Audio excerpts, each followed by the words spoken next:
Muita gente pediu e nós vamos atender. Uso de animais em pesquisas. O Momento VEG está começando.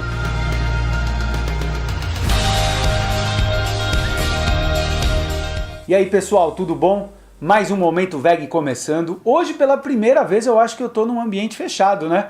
Tá vendo? É uma inovação atrás da outra nesse nesse canal. Como eu falei no começo, muita gente nos escreveu pedindo para que eu fale sobre o uso de animais em pesquisas, toda essa questão do uso de animais como cobaias. E boa parte das pessoas não sabe que eu já até escrevi um livro sobre isso. Isso aqui é um tema que eu gosto. Aliás, não gosto do tema, né? Mas é um tema que eu abordo, sim. E esse livro aqui eu lancei em 2013, merchan total, comprem, vocês vão adorar, tá? Acabou, né? Não vou falar mais. Último teste, eu lancei em 2013 e zoei o microfone.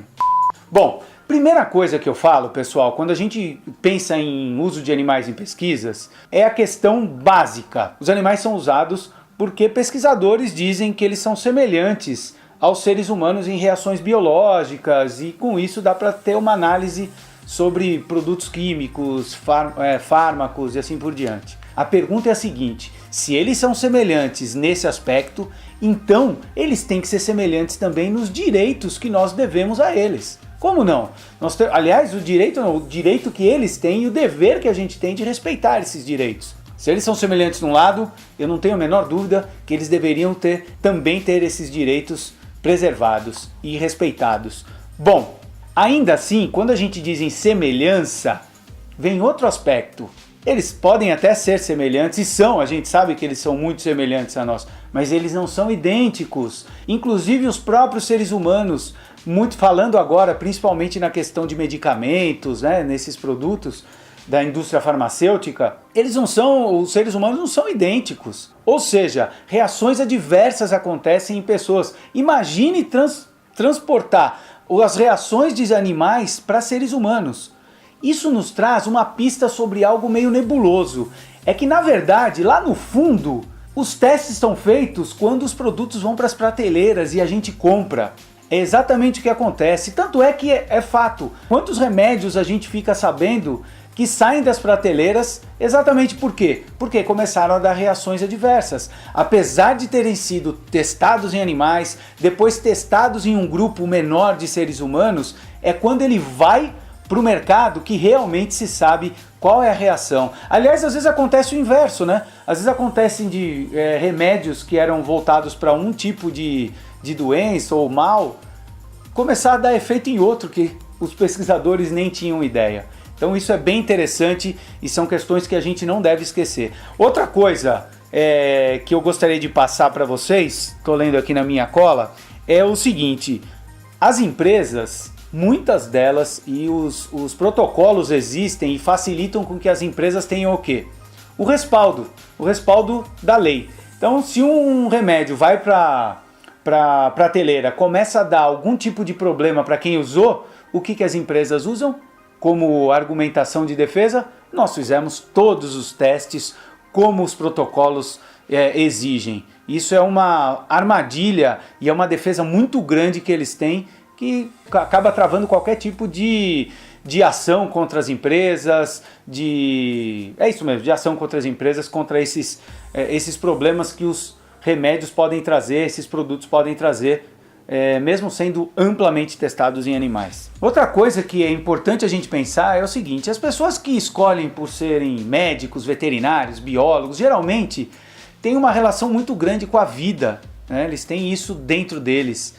E quando eles entram numa sala de aula, agora falando na questão de ensino, eles são expostos ao quê? A testes terríveis em animais, que levam à morte, ao sofrimento, à crueldade contra vários animais.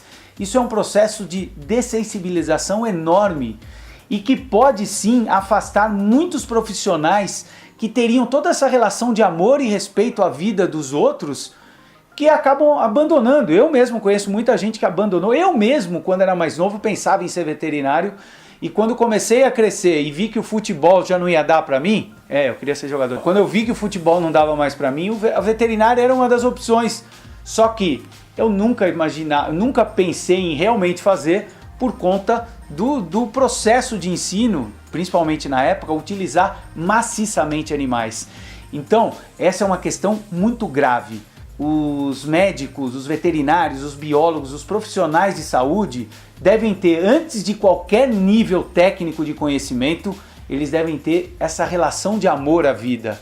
E esses testes podem sim realmente dessensibilizar muitos desses profissionais ou afastá-los dessa profissão. Legal, né? Já pensaram nisso? Legal não, terrível. Bom, outra coisa, gente, e aí falando em relação ao movimento, a gente tem um movimento cada vez maior de pessoas que lutam contra essa prática. Aliás, a gente já teve grandes conquistas, né?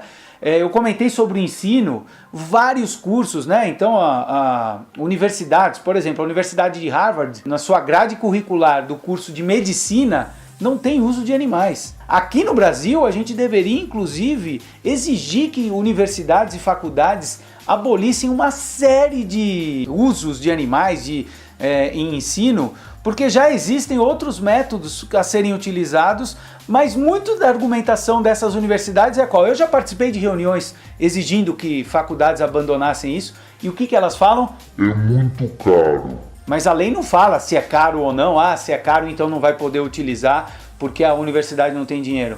Por lei, essas universidades deveriam abolir diversas práticas que ainda são utilizadas. Mas o movimento, eu acredito, há algum tempo eu venho falando isso, que a gente comete alguns equívocos. E um deles é o uso de alguns termos, que são termos técnicos, mas que são terríveis para o nosso objetivo. O primeiro termo é método substitutivo. Método substitutivo. Imagine que você vai fazer um curso de cabeleireiro. E aí você quer fazer com o cara que é um gênio. Ele corta o cabelo como ninguém. E aí você paga R$1.000 para esse curso. Quando você chega lá, não é aquele cara que ia te dar. É um outro professor. É um professor substituto. Nada contra o professor substituto. Ele pode ser muito bom. Mas o termo não é muito legal. Quando você pensa em futebol, eu jogar futebol, eu falo muito disso. Vai entrar o substituto de alguém. Pô, substituto. Outro, métodos alternativos. Imagina que você está numa avenida, você tem um caminho programado para ir, aí vem aquela placa. Trânsito impedido, use caminhos alternativos. Caramba, só está te tirando do caminho mais fácil, do caminho mais simples para você seguir o que você queria. É exatamente esse o conceito que a gente acaba passando com esses termos. Então eu defendo o uso de um outro termo, métodos modernos. Éticos e modernos, e a Natália pediu para esperar um pouco. Então é isso, fechou? Métodos substitutivos, alternativos, a gente substitui esses termos. A gente vai usar agora métodos modernos, métodos éticos. Esses outros que são utilizados há alguns séculos, que fiquem no passado. Nós queremos métodos modernos, métodos éticos, sem animais. Aliás, esse é o outro ponto que eu queria comentar. Muitos falam que, mas graças a esses métodos, né, o uso de animais, a gente se desenvolveu. Tá, não vou nem questionar isso. O fato é que quem que dá dinheiro para outro tipo de pesquisa? Foram desenvolvidos esses métodos e ficamos nesse. Se nós não tivermos incentivos e tirar o dinheiro dessa indústria que utiliza os animais e incentivar outros pesquisadores a desenvolverem sim métodos modernos sem nada de animais, quem sabe a gente não teria muito mais desenvolvimento? Passou, já foi a época. Não precisamos jogar fora esse conhecimento que a gente obteve, mas sim, podemos jogar fora esse conceito de uso dos animais. E é uma coisa que eu torço muito para que aconteça. Nós temos uma oportunidade enorme de abandonar o uso de animais sem antes termos todos os outros métodos já prontos para serem utilizados. Porque nesse sentido, a gente não teria um ganho ético, não. A gente teria um ganho técnico. Mas ético, a gente simplesmente diria que estaria abandonando os animais no uso de pesquisas porque a gente tem outros métodos. Não porque a gente acredita que não devemos usar os animais. Já pensaram nisso? Bom, e para terminar, estou olhando aqui na minha cola, muita gente me pergunta, Ricardo, mas você também usa produtos testados em animais, o que você acha disso? Eu acho a mesma coisa de épocas atrás, há séculos atrás, pessoas que lutavam contra a escravidão. Eles também comiam comida que advinham de trabalho escravo. Eles também usavam o transporte que advinham de trabalhos escravos. Aliás, toda a sociedade estava fundamentada e baseada em trabalhos escravos. eles eram contra, mas acabavam usando. Então o fato é que nós estamos inseridos em uma sociedade que não nos dá outra opção. Se não tiver como, claro, a gente evita, eu evito ao máximo, mas eu tenho consciência que estou inserido em uma sociedade e em alguns aspectos eu acabo não conseguindo fugir. Como em outras situações que ao longo do tempo nós conseguimos deixar lá no passado, mas que quem vivia aquela época teve que utilizar e não teve como evitar. Gente, é isso. Falei sobre pesquisas. Se você tiver algum tema que você queira que a gente fale aqui no Momento VEG, vai lá, escreve, dá sua sugestão, comente sobre isso. É claro, eu não falei de tudo.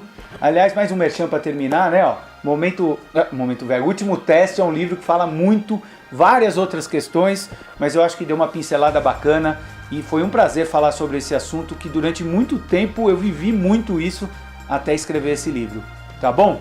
Momento VEG está terminando. Se inscreva, faça tudo que você já sabe lá, Instagram, Facebook, que na semana que vem tem mais um vídeo para você.